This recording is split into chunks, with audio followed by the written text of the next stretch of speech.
Саламатсыздарбы, Эркин Тогесинин YouTube каналынын көрүүчүлөрү. Биздин редакцияда бүгүн өзгөчө инсан конокто болмокчу. Кыргыз Республикасынын маданиятына эмгек сиңирген ишмер, обончу, ырчы Баба Равшан Тургунбаев агабыз билесиздер, көптөгөн оондордун автору, ал оондор өлбөс оондорго айланып калды окшойт. Биздин бүгүнкү маекке көңүл буруңуздар. Саламатсызбы агай, редакцияга куш келипсиз. Сиз менен жүз көрүшүп, маектешип отурганыма аябай кубанычтамын. Кандай жүрөсүз? Ден соолугуңуз кандай? Жакшы, Кудайга шүгүр.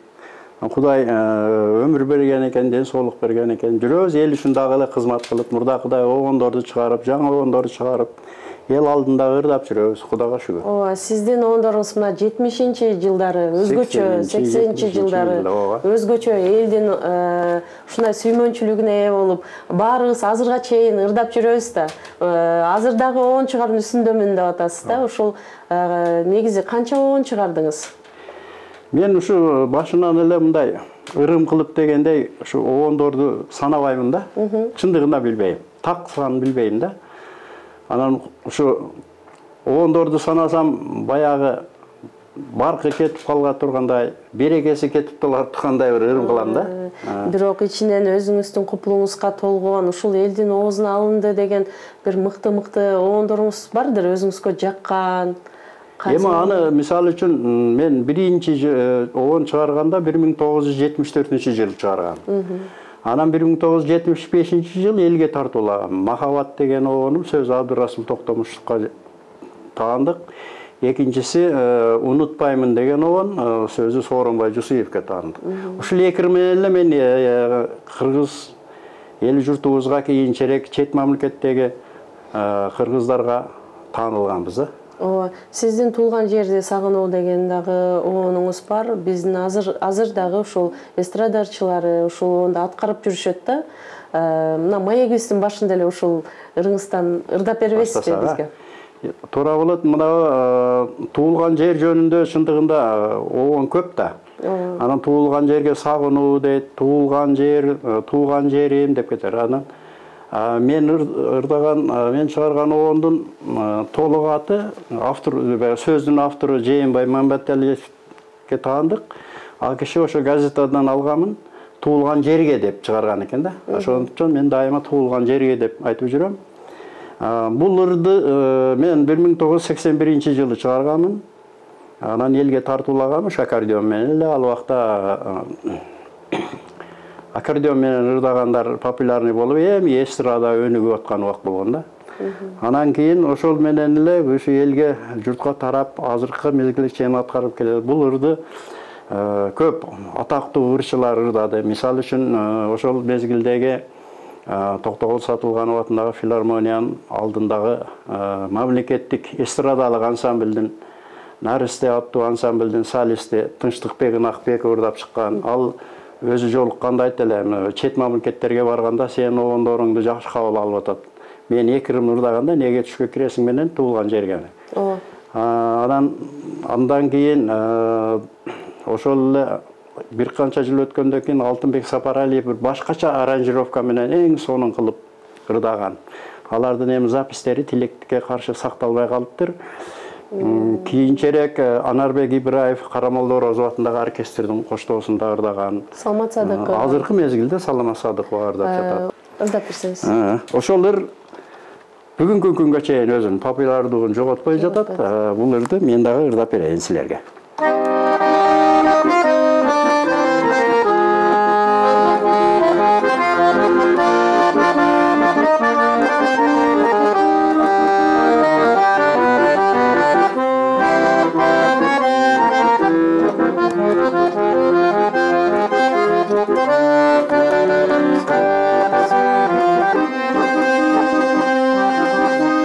Туылған жерім асыл турағым, сезімімде өчпөс чырағым. Симфония болсың сенеге, нота болып саған турайым.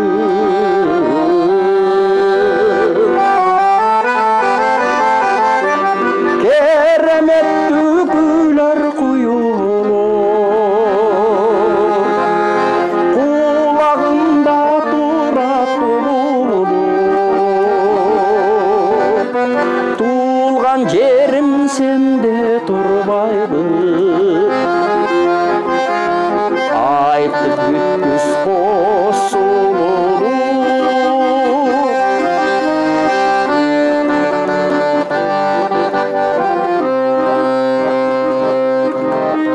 Түшкө кирсе күлгін жамалы,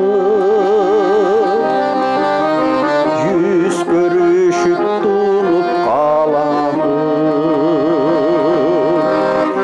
А сен болсо бүтпөс чоң дастан, бар болгонун мен бир сабагы.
Sansız baraktı, iz kaltırar men bir sıyanım.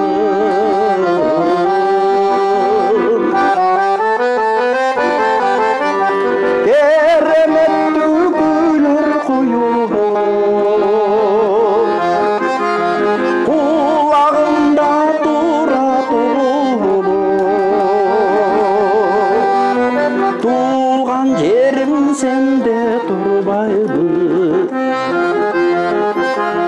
aytып бүткүс косулуну. Толгон токой күлөр куюлу, кулагымда турат улуу. Туган жерим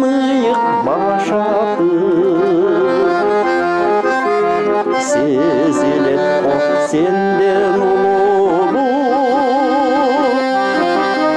сезилет о сенден улуу.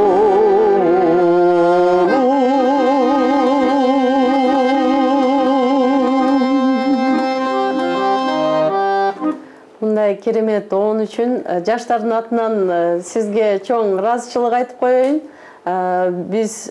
Бизден кийинки муун дагы бул ырды ырдап жүрсө керек деп ойлойм. Анткени аябай укмуш чыгарма да. Эми Кыргызстаныбыз дүйнөдөгү эң кооз жерлерден да. Ооба. Анан биз өзүбүздүн жерибизди өзүбүз дактабаса анан ким дактайт? Ооба. Мен мындай да ушул сөз менен ондай такыр түгөнбөгөн нерседей эле сезилет. Бирок сөз да түгөнөт экен. Анан оон эч качан түгөнбөйт экен. Бул кандай керемет нерсе дейм да. Оондор негизи кантип жаралат? Мен тамашалап акындарга тийишип калам да. Поэзиянын күчү жетпей калган жерде музыка жардамга келет деп коем да. Туура. Себеби ошол адамдын ички сезимдерин бергенде сөз менен акындар укмуш берет. Бирок кээ бир жерлерде болбой калды. Ошону музыка жеткирет да. Жеткирет. Сөз жок эле жүрөккө жеткирет. Ооба, туура айтасыз. Азыр мындай тенденциялар байкалып атат да, азыркы оончулар арасында, аткаруучулар арасында мындай сөзүнө оон жазып, же оонго сөз жазып, өздөрү сөз жазып. Ошондой болуп атат да. Анан кандай болушу керек негизи ыр хитке айланышы үчүн, элдин ушундай көңүлүнө жагыш үчүн кандай кылып чыгарылыш керек? Эми чындыгында эгемендүүлүгүбүзгө мына 30 жыл болду. 30 жылда көп өзгөрүү болуп кетти да. Мурдакы салттар, традициялар уланбай калды. Эми ачыгын айтканда кыргыздын оончулук, ырчылык өнөрү. Мурда эми оончулар оон чыгарып ырдаган, үнү барлар ырдаган, үнү жоктору оон чыгарып эле жакшы аткаруучуларга ырдаткан. Ошол традиция бузулуп кетип атат да. Анан мурдакы оончулар мына bizde murdaki muğunlar Rıspay Abdыкадыров, Қалибек Тағаев, Аксубай Атабаев, Мукан Рыскылбеков, ошол сыяктуу залкар оончулар ар бир оону кыргыздын колоритинде жазылган да. Андан кийинки муундан ошо Түгөлбай Казаков, Токон Эшбаев, Жолболду Алибаев, Жолдошбек Мамажанов, Камчыбек Турсункулов, биз дагы ошо кишилердин традициясын улантып келе атабыз да. Биздин оондорубузда да ошо кыргыздын колорити толук бойдон сакталып атат. Бирок кийинки мезгилдерде ошолго көңүл бурулбай, оондор бузулуп кетип атат. Оондор бизнеске айланып кетип атат. Той ырлары пайда боло баштады. Жок, бизнеске айланып эле жанагы акчасы бар адам барып, студияга барып акчаны таштап коюп, мага ушундай бир оон жазып бер. Анан кийин андай болсун, мындай болсун деп коюп кетет экен. Анан алар издеп аяктан орустардын музыкасынан алып, Индиянын музыкасынан алып, башка улуттардын музыкасынан, Европанын музыкасынан алып, ушинтип бир кошмо бирдекелер пайда болуп жатат. Ооба, ошол оон, накта оондор кандай жаралат? Ооба, накта оон эми мындай да. Биздин убагыбызда ушундай болгон. Биздин убагыбызда бизге ырларга сөз жазганга уруксат берген эмес. Ал убакта цензура бар эле. Акындары дагы цензурадан өткөрүшөт эле. Элге таанылган жыйнактардагы баягы өтө цензурадан өтүп анан чыгат эле. Жыйнактары чыккан акындардын сөздөрүн оон чыгаргыла дейт эле. Өзүбүз мурдакы муундар негизинен сөз жазбайт элек. Рыспай Абдыкадыров Алмашымды жазган экен, бирок жакшы жазган ал. Түгөлбай Казаков анча-мынча ыр жазат эле, башка оончулар жазбайт эле. Жазбайт эле. Анан кийин келип туруп ошо сөзүнө да маани беришпей, ал деген сөз баягы китеп окубайт деген сөз. Поэзия менен тааныштыгы жок деген түшүнүк да. Кийинки жаштар китеп окубайт да. Ырлар жыйнагын тем более окубайт. Анан оон чыгарганда музыкалары жакшы эле болот кээ бирлериники. Бирок сөздөрдү ушу жеңил-желпи баягы эми халтура да, мындай айтканда. Халтура сөздөрү жазып алып эле ырдап жүрүшөт да. Бул биздин мен айтайын деген оюм ушу биздин кыргыздын оончулук, ырчылык өнөрү, мына дастанчылык барган сайын унутулуп баратат. Ошол биздин эстафетабыз уланбай атат. Азыр биз мисалы үчүн илгери дайыма жаркын Чолпон жылдызда күйүп турган, популярдуу болуп турган оончулар болот эле. Муну эл билет эле, эл күтөт эле. Азыр андай кимди айта алабыз биз ошондой оончу деп. Азыр ошол традиция жоголуп баратат да. Ана мен да бир нерсени байкайм да, мисалы үчүн бир оончу боло турган болсо, анын ырлары бири-бирине окшош болот. Бири-биринен айырмаланбайт. Анын почеркин билип коесуң. Тиги кишинин оон экен депчи. Сиздерде андай нерсе байкалбайт да, сиздердин оондоруңуздарда. Өзгөчөлүктү кантип жаратасыздар? Өзү негизинен почерк болот. Бул эми чыгармачылыкта ошондой художниктин деле өзүнүн почерки болот, жазуучунун деле, акындын деле, оончулардын деле почерки болот. Анан бирок баягы издениш керек да, издениш керек. Анан бир эле жерде тура бериш керек. Мурдагы бизден мурдагы оондор жана биздин муундагы бизден кийинки оончулар деле жакшы чыккан. Ошол изденет элек да биз. Китепти көп окуйт элек, поэзияны көп окуйт элек, музыканы көп угат элек, музыканы угуш керек да. Музыкалык дүйнө жүзүнүн музыкаларын угат элек биз. Ушул жагынан аксабатса керек менимче жаштар. Биз мына биздин муун сиздин жана Байчечекей деген балдар үчүн жазылган чыгармаңызды ырдап чоңойдук да. Жашыл дөңгө көк дөңгө. Жашыл дөңгө көк дөңгө. Жамгыр төгүп өткөндө деп ошол ырыңызды биз музыка сабагынан ошол азырга чейин деле ошол музыка сабагынан ошол ырды ырдашса керек. Өзүңүз да музыкадан сабак берип жүрдүңүз, бир канча мектептерде, университетте иштедиңиз, ишмердүүлүгүңүз кандай болуп атат? Азыр иштеп атасызбы? Ооба, бул ошо жанагы мен издениш керек деген ошол да. Жалаң эле чоңдор жөнүндө, жалаң эле сүйүү жөнүндө ырдай бербестен, баягы өзүңүн элиң, өзүңүн жериң жөнүндө, жаратылыштын кооздугу, сулуулугу жөнүндө, тынчтык жөнүндө жеңиш ырларын чыгарганбыз. Анан балдарга да көңүл бурат элек, балдар ырларын чыгарганбыз. Сен айткан ошол бай чечекей, анан биздин бакча деген обондорумду убагында Кыргызстанга бардык жерине тарап, бардык бала бакча, мектептин балдары ырдап чыгышкан. Анан мен кесибим өзү музыкалык педагогикалык факультетти бүткөн үчүн мен педагогмун да, негизги кесибим. Анан мектепке барганмын, бир эмгек жолум мектептен, орто мектептен башталган, музыка сабагынын мугалими болуп, кийинчерээк баягы айлыктын аздыгынан анан бала бакчаларга дагы кошумча параллельно кирип иштегенбиз. Бала бакчада иштеген боюнча менде тажрыйба көп. Анан ошол жерде ошол мен балдарга чыгарган обондорум биринчи балдарга ырдатып, көрүп, байкап, анан кийин элге бергенмин да. Себеби балдар дүйнөсү жакшы нерсени кабыл алат, жаман нерсени кабыл албайт да. Мага ушул ырыңыз аябай жагат да, негедир. Балагымды эстеткен үчүнбү? Себеби силердин өмүрүңөрдө ал тарых болуп калды. Биз бакчада жүргөндө мындай ырларды ырдайбыз. Ушул ыр унутулуп кетти. Биздин көрүүчүлөр үчүн бир аз ырдап бербейсизби ушул ырды? Бай чечекей. Бай чечекейдиби? Жашыл дөңгөк көк көлгө жамгыр төгүп өткөндө кошулбайсыңбы? Бай чечекей гүл ачып бажыраят көктөмдө булак гүлдү эл күтөт, булак гүлдү жер күтөт, бул гүл жерди кооздоп, бул гүл көңүл эргитет, бул гүл жерди кооздоп, бул гүл көңүл сергитет. Рахмат сизге чоң. Буларды ошол мезгилдеги мамлекеттик балдар хорудагы Курчинов башкарган балдар хоруда ырдаган. Сиздин дагы бир ырыңыз жагат мага. Бул неге түшкө киресиң деген ыр. Бул ыр дагы өтө популярдуу болгон. Ушул ырыңызды да ырдап бериңизчи. Мен айттым го жана, обончу чыгармачыл адам издениш керек да. Биз ошондо аккордеон, жалаң эле аккордеон менен обон чыгара бербей, мен анан гитара үйрөнүп, гитара чертип, гитара менен да обон чыгарам да. Ушу неге түшкө киресиң деген гитара менен чыгарам. Ошон үчүн эстрадага жакын болуп, муну эстрадалык коллективдер тез кабыл алган. Бул дагы ошо жана бай чечекейге кошуп бүтүн Кыргызстандын бардык жеринде ырдалып убагында эме кылган. Мен азыр жаштарга тааныштыруу катарында ырдап берейин. Бул ырдын сөзү Жылкычы Жапиевдики. Неге түшкө киресиң?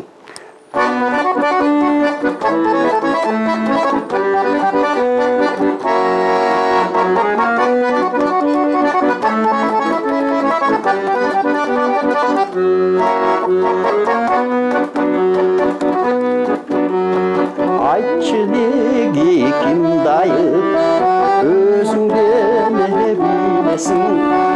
Уйку бербей тынчыраак, неге түшкө киресиң?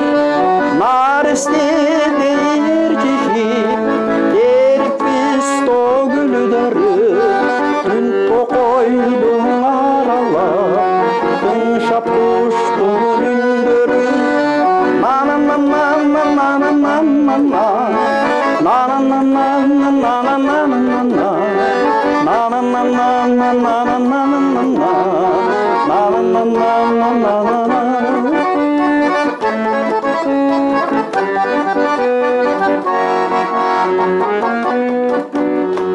İyip başını bulbullar mahabatты çalıştı, kolu bulgalap bardığı uzatışıp kalıştı.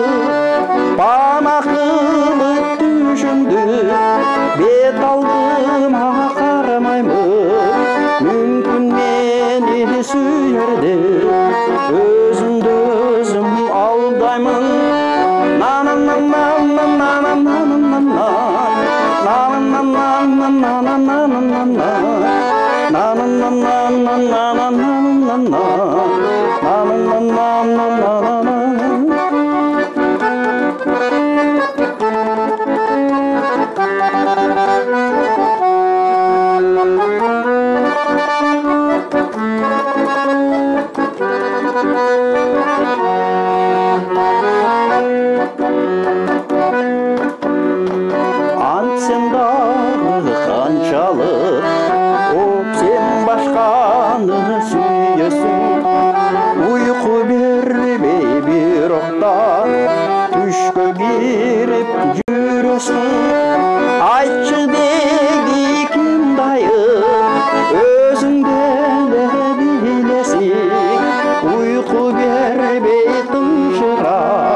керемет чыгарма. Эстрадага ылайыктуу. Ооба, сизге чоң ыраазычылык мындай болгондор үчүн.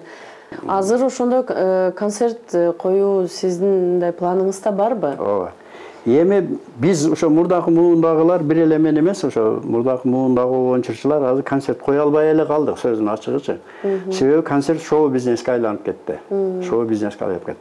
Концерт коюш үчүн өтө чоң акча керек. Биринчи расход кылышың керек. Аны биринчиден. Экинчиден жаштар биздин оондорду укпай койду, бизди билбейт деле. Андай эмес. Мисалы үчүн мен угам. Жок, силер жок, эми андай азчылыкта мен мисалы үчүн мектептерде иштедим, университетте иштедим. Мен ошо студенттердин немесин текшерип көрдүм да. Баягы сурап. Бул сизди капалаттуу? Мен эмес, Ырысбай Абдыкадыровду билишпейт. Билбей калышат. Себеби пропаганда жок. Ошо бизди жаштарга жеткирген эме жок. Биздин убагыбызда, мисалы үчүн, биринчи класстын окуучусу оончуларды четтен айтып берет эле, оондоруна айтып берет эле.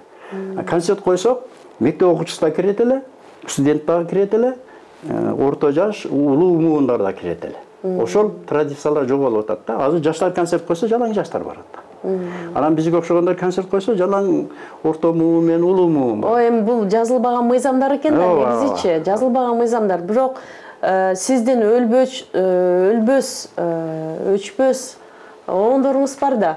Алар эч качан мындай жоголуп кетпейт да, биз ырдап жүрөбүз. Келечек мундагы. Мисалы үчүн биз ошол эстрада мына жаңы Yamaha деген инструмент чыкты, музыкалык синтезатор да эми. Ошо синтезатор чыгып, ошо мода болуп келип, ошол Yamaha менен ырдашып, Yamaha менен концерт коюшат эле. Эми алар да түзүк азыркыла караган, живой ырдашат эле. Андан кийин фонограмма чыкты. Фонограмма чыккандан кийин анан элдин баары ошого өтүп кетти. Уккандары деле ошого өтүп кетти. Эми күнү түн эле радиодон, телевизордон бере берсем, ошо айла жок көнөт экен да ошого. Анан тойлорго бизди чакырбай деле калышты. Ошондон кээ бир бала акылдуу сынган. Болду, силердин дооруңар бүттү, силердин дооруңар өттү. Аккордеонуңар жоголду. Эми өзүңөр деле укпайт, аккордеонуңар деле укпайт деген адамдар болду. Биз айттык, жок, андай болбойт. Бул аккордеон эч качан жоголбойт. Аккордеон деген бул дүйнөлүк аспап. Дүйнөлүк музыкалык аспап. Бул эч качан жоголбойт. Бул адамдын жашоосуна эң ыңгайлуу инструмент. Талаада да ойнай бересиң, түздө да ойнай бересиң, үйдө да ойнай бересиң, чүйдө да ойнай бересиң деп ушинтип талашып келатабыз. Чындыгында мына жоголгон жок. Дүйнөдө дагы эле колдонулуп жатат. Биздин кыргыздар дагы азыр жаштарыбыз менен сүйүндүргөн, азыр жаш аккордеон черткен, анан аккордеон ойноп ыртаган жаштарыбыз көбөйүп атат акыркы жылда. Бар, өзүңүз кандай адамсыз? Назик жансызбы? Чарбачыл адамдар назик болот. Анан үй бүлөңүз жөнүндө да айта кетсеңиз? Канча неберелүү болуп? Эми мындай да, бизде биринчи тарбия үй бүлөдөн, анан мектептен, анан коомдон да. Ошо үйдөн өтө түз тарбиялашкан бизди. Мамлекеттеги идеология да ошондой тарбиялаган. Түз жүргүлө, жалган айтпагыла, ушак айтпагыла, бирөөгө жамандык кылбагыла, мыйзамды бузбагыла деп үйрөткөн, мыйзамды.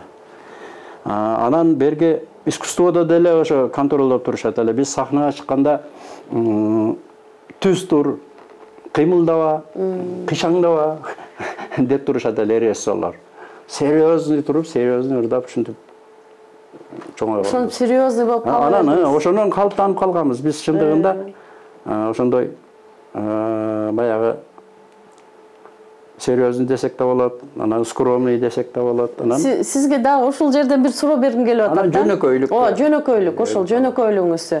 Жылдыздар жылдыз оорусу менен ооруйт да, сиз аябай популярный болгонсуз учурунда. Оорудуңуз беле ушул оору менен? Мен де анализ кылам да ошону. Мында анализ кылсам кичине болгон экен. Кичине, баары бир жаш болосуң да. Мен мисалы 21 жашымда оон чыгардым, 22 жашымда 2 менен эле таанылып калдым да. Анан кийин радиолорго чакыра баштады, телевизорлорго чакыра баштады, концерттерге чакыра баштады. Анан ошол мезгилде кичине болгондой болду. Бирок баары бизге баягы тарбия жакшы болгон үчүн анан мен кичине калыптанып туруп чыктым да. Себеби кээ бир баягы жылдыз оорусу менен ооругандардын көпчүлүгү студент мезгилинде оон чыгарып алышкан да. Студент мезгилинде жаш да. Студент мезгилинде чыгып эле анан кийин кичине мен кыйын экенмин деп кеткен. А мен мектепте 2 жыл мұғалім болып іштегенден кейін анан оны чыгаргам. Канча неберелүү болуп калдыңыз? Неберелер Кудайга шүгүр эле. Азыр эми балдарымдын болгон неберелер 10го жетип калды. Кызымдан 5-өө. 15 болуп калат ошондо. Жакшы. Азыр дагы жаңы оондор чыгарып жүрөм деп айттыңыз. Бир чыгарма аткарып бериңиз бизге жаңы оондоруңуздан. Эми бул дагы өзүнчө тагдыр экен да. Бирөөлөр өмүрү өткүчө оон чыгарып жүрүп өтөт экен. Мисалы Рыспай Абдыкадыров. Эми ал жашы кетти го, 53 жаш. Жумамыдин Шералиев. Мурдакы муундар. Анан бирөөлөр барып бир убактарда оон чыгара албай калат экен. Эмне үчүн ошондой болот? Бирөөлөр эми бул табигаттан, Кудайдан деп эле койсок болот. Эми Кудайдан. Анан бирөөлөр өмүр бою ырдап жүрүп өтөт экен. А бирөөлөр барып үнүн бузуп алып ырдай албай калат экен. Атактуу эле ырчылар. Себеби үнүн сактай албай калат экен да. Эми буга көп нерселер бар, көп факторлор бар. Эми ооруп калышы мүмкүн. Оон өзү негизи мындай кандай келет? Илхам жөнүндө айтасың да. Ооба. Эми ал чындыгында азыр көбүнө эле табышмак болсо керек. Мен өзүм деле түшүнбөйт элем убагында. Бирок мен мындай максат койгом да. Ошол Рыспай Абдыкадыр биз 60-жылдары мектепте окудук. Рыспай Абдыкадыровдун дүңгүрөп турган убагы. Радиодо ошол. Элдин баары ошону угат. Элдин баары ошону. Рыспайдын жаңы оонун биз кадимгидей күтчүбүз да. Айлап күтөт элек. Дагы жаңы кандай оон чыгарар экен. Анан ошол Рыспай Абдыкадыр окуган жерге окуймун деп мен чечим кабыл алганмын. Башка нерсени ойлогопмун. Башка окуу жайга кызыкпапмын дагы. Туура келип эле ошо Ош мамлекеттик педагогикалык институт эле ал убакта азыркы Ошму. Ошону музыка педагогикалык факультетин тапшырып, өтүп, анан окуп, анан билим алыш максат болгон биринчи кезекте, экинчи кезекте аккордеон үйрөнүш максат болгон. Аккордеон биз билбей келген, биз жашаган жерлерде айылдарда аккордеон ал убакта жок эле. Аккордеонист дагы жок эле, музыкалык мектептерде жок эле. Анан ошо институттан үйрөнгөнбүз. Аккордеонду дагы үйрөнөм. Анан аккордеонду үйрөнөм дедим, билим алам дедим. Билимди алдым, диплом алам дедим. Дипломду алып, анан иштеп жүрүп, анан мен аткаруучулугумду баштадым. Менде үн өзү туасы эле бар эле мурдатан. Мектепте активный эле ырдап жүргөнбүз. Бирок институтта мен көп мындай баягы өзүмдү тартып, сабакка көп көңүл буруп, ырдаган деле жокмун анчалык. Анан ошентип ырдап чыктык дагы. Илхам кандай келет экен деген суроома. Оончулардын бизде мурун чыккан оончулардын оондорун ырдап жүрөбүз да. Рыспайдын оондорун ырдайбыз, Аксубай Атабаевдин оондорун ырдайбыз, Токон Эшбаевдин оондорун ырдайбыз, Жолболду Алибаевдин, Түгелбай Казаковдун оондорун ырдайбыз да. Түгелбай Казаковдор эми биз курдаш элебиз, бирок ал студент мезгилинен оон чыгарган да. Бизден мурда чыгарган. Бизден мурда популярдуу болгон да. Анан жүрөгүмө бирдеке эле жетишпейт да. Дагы бир башкача ырдагым келет да. Түшүнбөйм да. Ырдайм, канааттанбай калам да. Дагы бир кандайдыр бир башкача ырдайм келет. Ошолордун оондорунан башкача оондорду ырдагым келет. Анан ошентип жүрүп анан Махаббат деген жыйнак, кичинекей жыйнак колго түшүп калды. Ассам ошо Махаббат тууралуу оондору жыйнак экен. Биринчи эле бетинде Махаббат деген оон бар экен. Ошо Махаббат жагып калды дагы, анан ошону музыкага салып көрдүм. Аны өзүм ишине албайм ал убакта. Мен оончу болом деп, жанагы мени атап кеткен оончулардын алдында эми оончу болом дей албайт эле эч ким. Кудайберген Темиров деген бар эле. Анан оон чыгарып көрдүм да. Махаббат деген оон ошондо биринчи оон чыгарган. Сөзү Абдырасыл Токтомуш. Бир куплет ырдап берейинби? Ырдап бериңиз.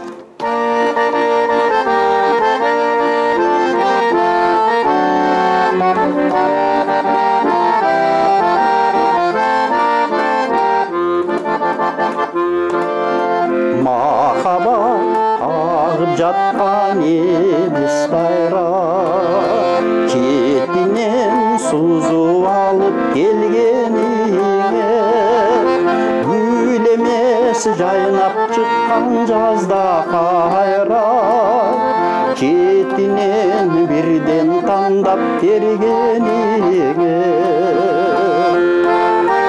Гүл эмес жайнап чыккан жазда кайра Чектинен бирден тандап бергениңе Лайла лай лай лай лай лай лайла лай лай ло Лайла лай лай лай лай лай лай лай лай ло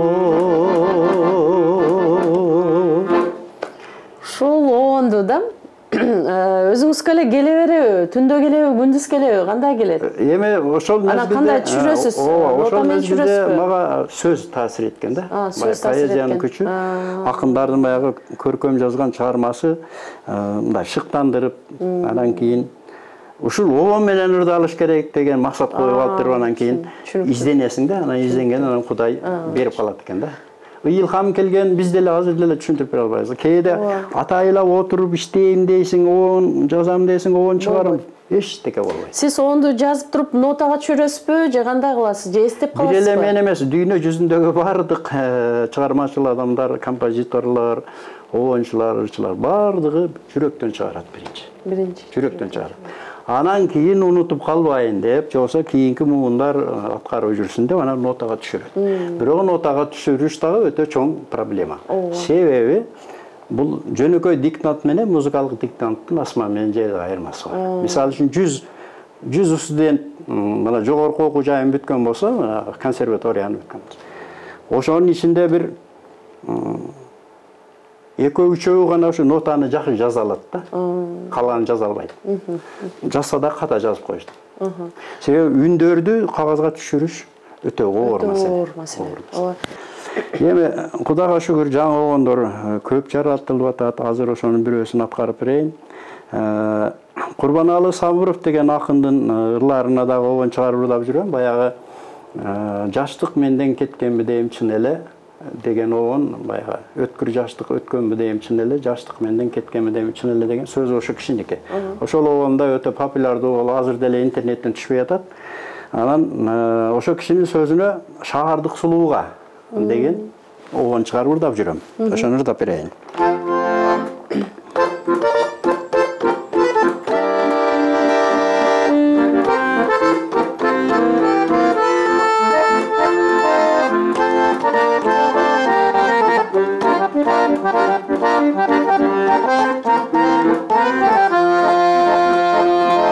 Бул шаарда сулуулар көп суктанчу, сен алардан көрүнөсүң башкача, көрүнөсүң бардыгынан сымбаттуу, касиеттүү сүйкүмдүү ак таптаза, касиеттүү сүйкүмдүүсүң таптаза.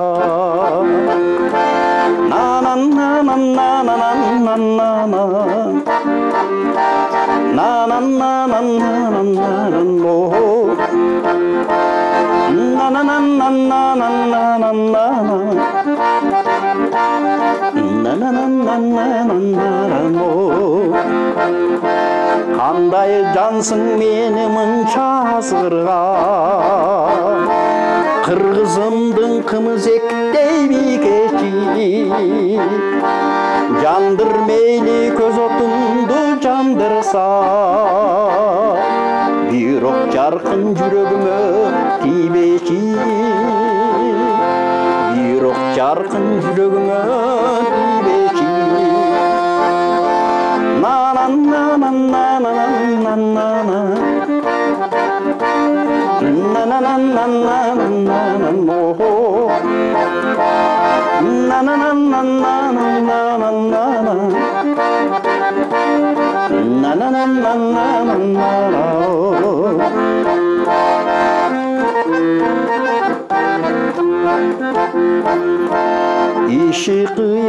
İşi kıyın жүрөктү,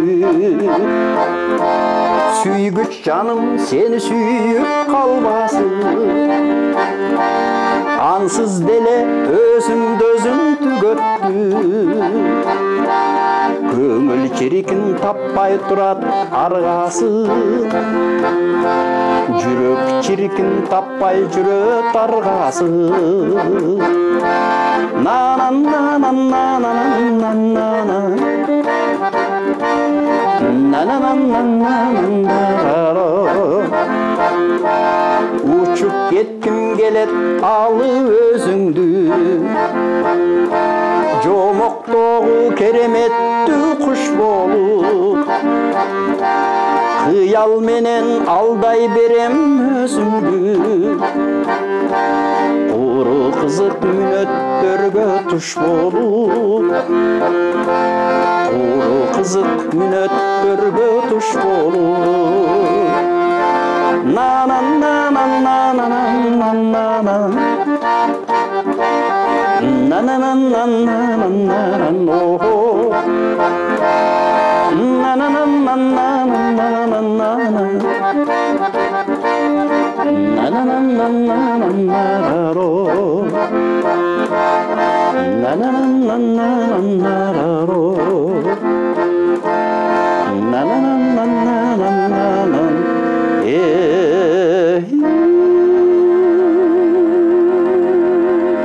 Сизден да ушундай керемет чыгармаларды күтөбүз. Сизге узун өмүр каалайбыз, ден соолук тилейбиз сизге. Ден соолукта жүрүңүз, балдарыңыздын жакшылыгын көрүп, да ушундай керемет чыгармаларды жарата бериңиз. Сиз менен дагы көп баарлашабыз биз буюрса келечекте. Келип бергениңиз үчүн ыраазычылык билдиребиз. Силерге да рахмат. Алыстан түштүк жергесинен ушинтип биздин студияга келип, редакцияга келип отурасыз. Рахмат. Жадырап жайнап жылуу маанайда тосуп алганыңар үчүн рахмат. Рахмат.